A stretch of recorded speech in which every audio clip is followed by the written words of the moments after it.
All right, what's up, y'all? It's LA Jordan here with Hot Talk Radio. Okay, so I just watched a small clip of DL Hughley basically talking about speaking on, and I'll play it in a second, but he was just basically speaking on like how um, most throughout history, white people have always wanted to be separated from um, minorities.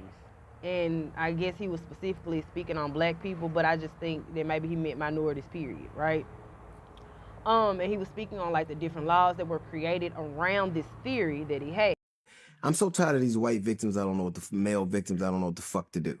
White people have never wanted to live around black people, ever. They enshrined it in law. It's enshrined in law. So to pretend like this is a phenomenon that's associated with an action we did, or that it's Brown versus Board, separate but equal, all these things. Jim Crow were all about white people separating themselves from us, and it didn't have anything to do with crime.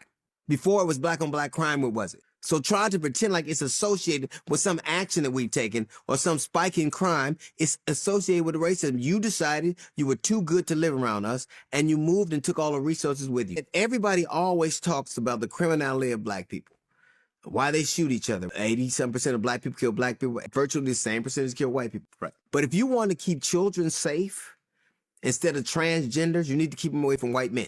Because white men, at a higher percentage than anybody else, are the biggest molesters, pedophiles, and rapists in the. But no one ever talks about that level of criminality. Yeah. Okay. White men are the biggest rapists, pedophiles, and look it up right now. Who does it the most? But they always talk about us shooting each other. What about you? What were Catholic priests? What were they? What were the Boy Scout leaders? What were they? What were coaches? What were they? We're talking about institutionally. There's a class right now that teaches children. If you ever get white children, if you get abducted, look for a black man.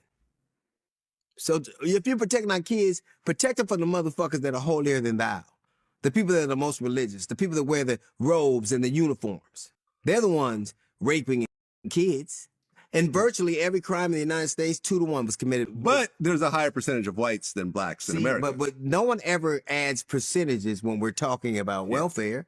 If you look at the institution, there was a kid at Stanford. He raped a girl.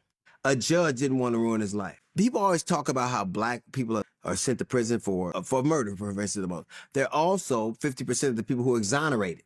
If you look at a system that if I do it, it's criminality. If you do it, it's frivolity. Donald Trump admitted to grabbing someone's pussy, which is sexual assault. And you called it locker room talk.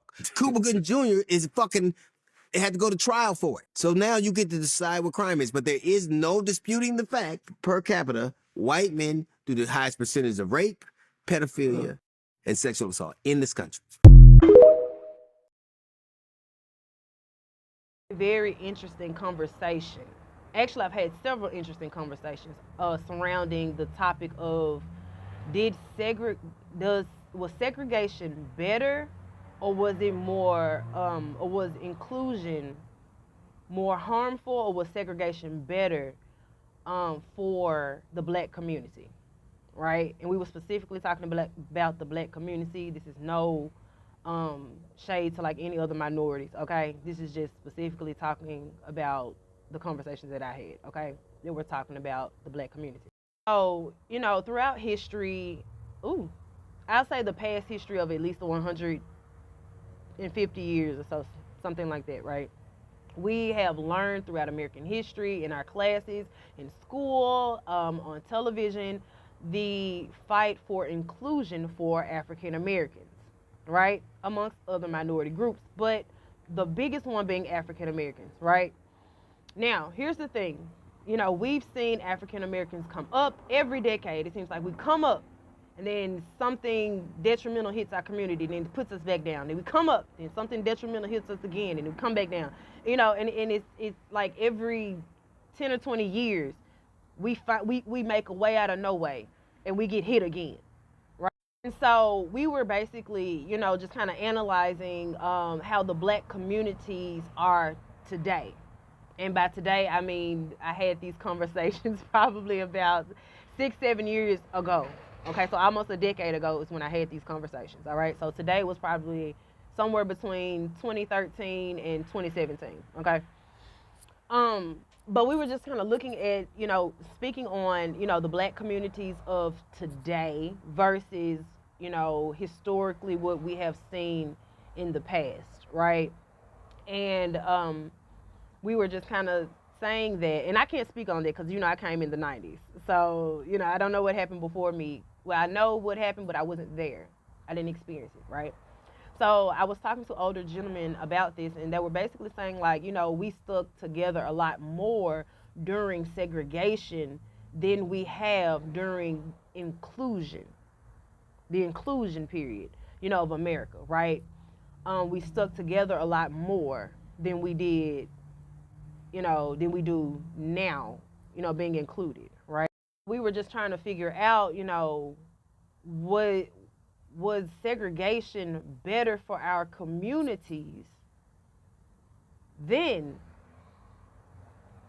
versus now us being included and having more access to resources and having, more accessibilities in the world.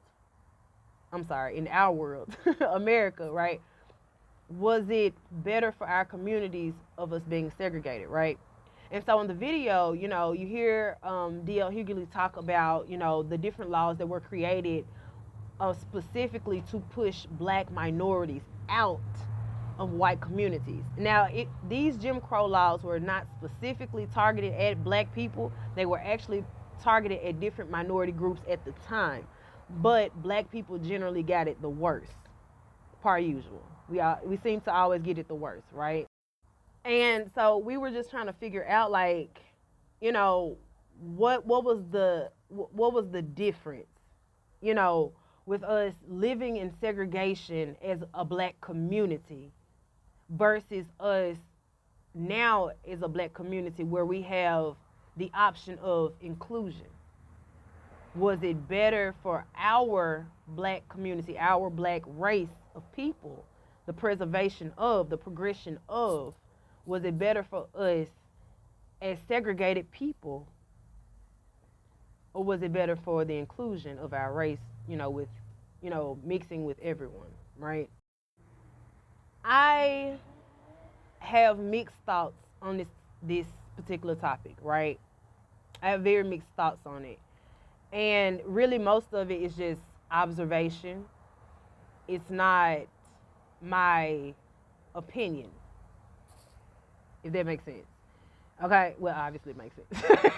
But it's really more of observation. So I'm coming from like an observant standpoint. I'm not speaking on my opinion and what I think. Okay? So I'll tell you what it is in part 2.